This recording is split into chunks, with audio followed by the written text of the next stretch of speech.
कहानी काली हवेली। गांव से थोड़ी दूर एक पुरानी हवेली थी। लोग उसे काली हवेली कहते थे।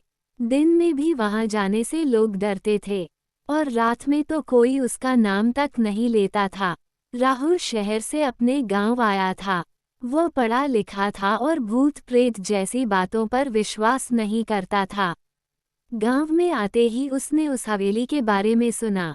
सब लोग कहते थे वहां कोई नहीं जाता, जो भी गया वह वापस नहीं आया। राहुल हंसने लगा। उसे लगा ये सब अंधविश्वास है। एक रात उसने तय किया कि वो उस हवेली में जाएगा और सबको साबित करेगा कि वहां कुछ नहीं है। रात के करीब 11 बजे राहुल टॉर्च लेकर हवेली की तरफ निकल पड़ा। हवेली के पास पहुंचते ही अजीब सी ठंडी हवा चलने लगी। दरवाजा आधा टूटा हुआ था और खुद से धीरे धीरे हिल रहा था।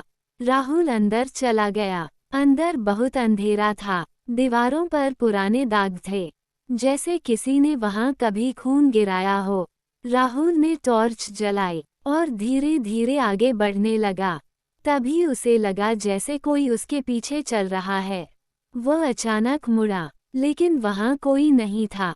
उसने खुद को समझाया, ये सिर्फ उसका वहम है। वह आगे बढ़ा। हवेली के बीच में एक बड़ा हॉल था और हॉल के बीच में एक टूटी हुई कुर्सी पड़ी थी। जैसे ही राहुल उस कुर्सी के पास पहुंचा, अचानक ऊपर से आवाज आई। कोई धीरे धीरे चल रहा था। राहुल ने ऊपर देखा। सीढ़ियों पर एक परछाई खड़ी थी। वह बिल्कुल हिल नहीं रही थी। राहुल ने आवाज लगाई, कौन है वहां? कोई जवाब नहीं आया। वह धीरे धीरे सीढ़ियों की तरफ बढ़ा। जैसे ही वह पहली सीढ़ी पर चढ़ा, परछाई गायब हो गई। अब ऊपर पूरा अंधेरा था। राहुल ने टॉर्च ऊपर की तरफ की। एक लंबा गलियारा था, दोनों तरफ कमरे और अंत में एक दरवाजा। वह धीरे धीरे उस दरवाजे की तरफ बढ़ा। जैसे ही वह पास पहुंचा, दरवाजा अपने आप खुल गया। अंदर एक कमरा था। कमरे के बीच में एक पुराना आईना रखा था। आईना थोड़ा टूटा हुआ था। राहुल ने जैसे ही आईने में देखा, उसकी सांस रुक गई। आईने में वह अकेला नहीं था, उसके पीछे कोई खड़ा था। राहुल ने तुरंत पीछे देखा, लेकिन वहां कोई नहीं था। उसने फिर आईने में देखा। इस बार वह साफ दिखाई दे रही थी। एक औरत, सफेद कपड़ों में। उसके बाल नीचे झुके हुए थे और उसका चेहरा दिखाई नहीं दे रहा था। राहुल डर गया। वो पीछे हटने लगा, लेकिन उसके पैर जैसे जमीन से चिपक गए थे। वो हिल नहीं पा रहा था। आईने में वो औरत धीरे धीरे अपना चेहरा ऊपर उठा रही थी। उसकी आंखें काली थीं और उसके चेहरे पर खून था। वो मुस्कुरा रही थी। राहुल जोर से चिल्लाया, लेकिन उसकी आवाज बाहर नहीं गई। अचानक कमरे का दरवाजा बंद हो गया।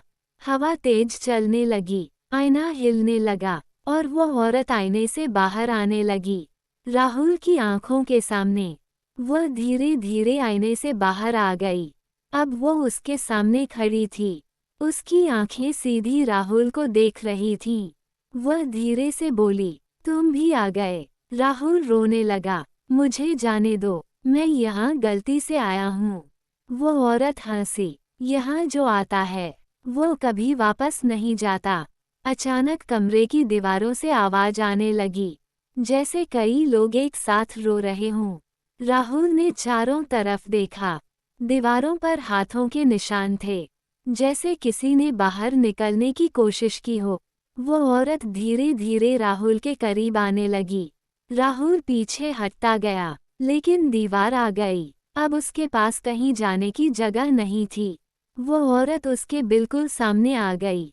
उसने अपना हाथ उठाया और राहुल के चेहरे को छू लिया।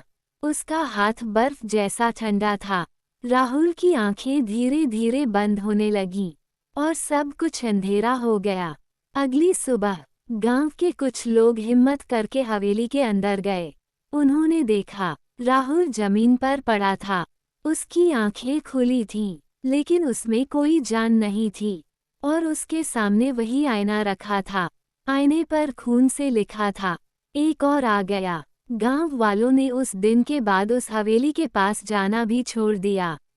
लेकिन कहते हैं, आज भी रात में उस हवेली से आवाज आती है और आईने में एक और चेहरा दिखता है, शायद अगले शिकार का। अगर आपको ये कहानी पसंद आई हो तो सुनो हिंदी स्टोरी चैनल को जरूर सब्सक्राइब करें और ऐसी ही डरावनी कहानियों के लिए जुड़े रहें।